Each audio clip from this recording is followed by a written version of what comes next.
Paano nabubuo ang amihan o northeast monsoon? Paano nabubuo ang habagat o southwest monsoon? Mga kahuan, naranasan mo na bang magplano ng beach trip kasama ang barkada or pamilya? Tapos bigla na lang bumuhos ang malakas na ulan? Bad trip, di ba? O di kaya'y ini-expect mong malamig na kasi Burr months na. Pero bakit pawis na pawis ka pa rin? Mga kahuan, mas mabuting kilalanin natin ang amihan at habagat upang tayo ay hindi malilito sa kanilang indak at sayaw sa tuwing may palitan ng panahon dito sa ating bansa. Si Amihan at Habagat ay hindi celebrity love team na ating kinagigiliwan dito sa ating Filipino cinema. Pero silang dalawa ang hindi nalalaos at hindi kumukupas na mga main characters at bida sa climate show ng ating bansa. At sila ay walang sawang nagpapalitan ng pagparamdam sa atin dito sa entablado ng ating panahon. Sino at ano nga ba ang Amihan at Habagat? Mga kahuan, sa totoo lang, ang tambalan ng Amihan at Habagat ay nagbibigay buhay at kulay sa ating bansa.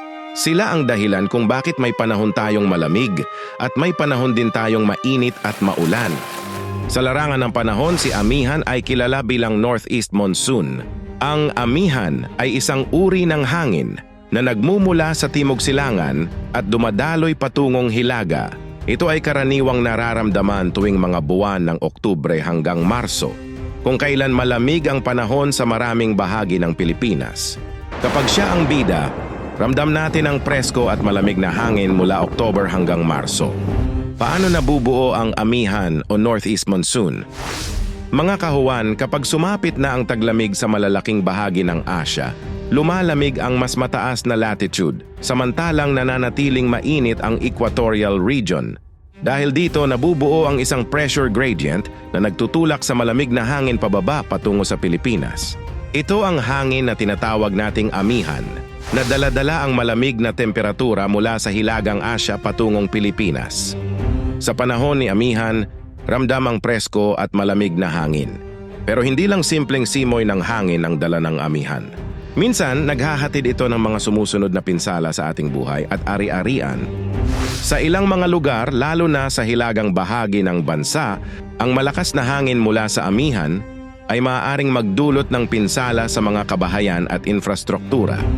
Ang malalakas na hangin mula sa Amihan ay nagiging sanhi ng malalaking alon sa karagatan na maaaring maging peligroso sa mga mangingisda at sa mga biyaheng barko.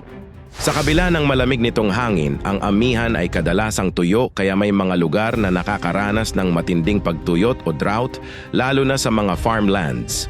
Ang Habagat naman ay ang hangin na nagmumula sa Timog Kanluran at dumadaloy patungong Timog Silangan. Karaniwang nararamdaman ito tuwing tag-ulan mula Hunyo hanggang Setyembre ng bawat taon.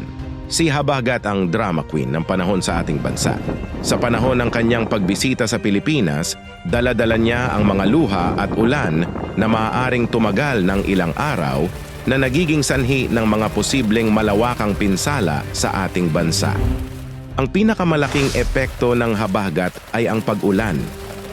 Kapag may kasamang bagyo o low pressure area, ang Habagat ay maaaring magdala ng malakas at tuloy-tuloy na pag-ulan na magiging sanhi ng baha sa maraming bahagi ng bansa.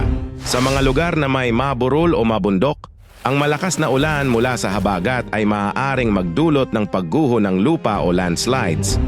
Tulad ng Amihan, ang Habagat ay maaari ring magdulot ng malalaking alon sa ating karagatan na maaaring maging sanhi ng aksidente sa mga bangka at iba pang mga sasakyan pang dagat na pumapalaot.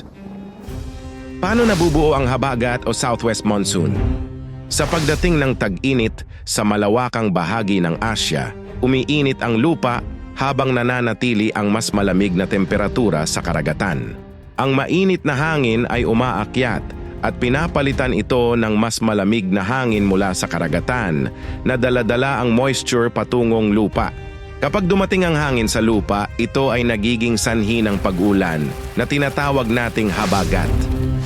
Ang Amihan at Habagat ay parehong mahalaga sa pagbalanse ng ating klima at ang kanilang pagpapalitan ng pagbisita sa ating bansa ay nagtatakda ng ating mga panahon ng tag-init at tag-ulan.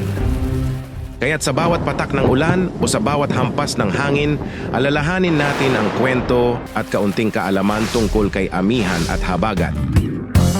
Sa Weather ni Juan, sabay-sabay nating alamin at yakapin ang kwento ng ating panahon. Click mo ang subscribe at maging updated ka sa mas marami pang weather-related videos. Maraming salamat mga kahuan.